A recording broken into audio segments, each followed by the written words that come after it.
çdo kandidatur tjetër të mbështetur nga Partia Demokratike, siç e pat, dhe grabiti opozitën që donte.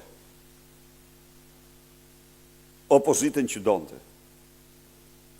Në kundërshtim,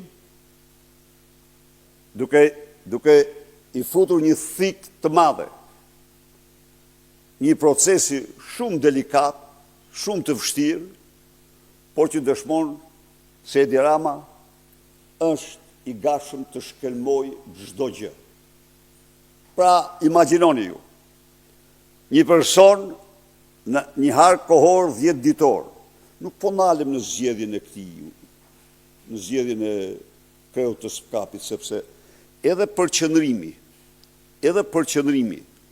aq i lartë i trupit diplomatik në sallën e zgjedhjes lën shumë të dyshohet se ajo u bë me qëllimin e vetëm për të tamponuar, për të neutralizuar dorën e zezë të Edi Ramës dhe presionet ndaj antarëve të KLP-s.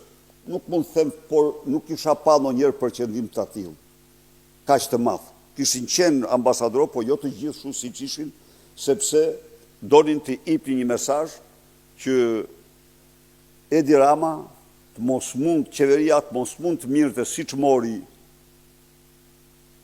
Edrin Shabanin edhe kandidatin që ai kishte përzgjedhur apo donte se di se kush ishte në këtë proces. Pra, nuk ka. Ku i bazon këto, ju them unë ju?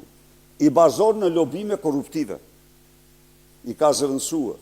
Po ne absolutisht doradorës do të qëndrojmë siç kemi qëndruar. Edhe ndaj atyre të cilët mbulojnë këto veprat e Edi Ramës, kudo që janë. Jo, nuk kemi, se kjo ne mbrojmë interesat jetike të shqiptarëve.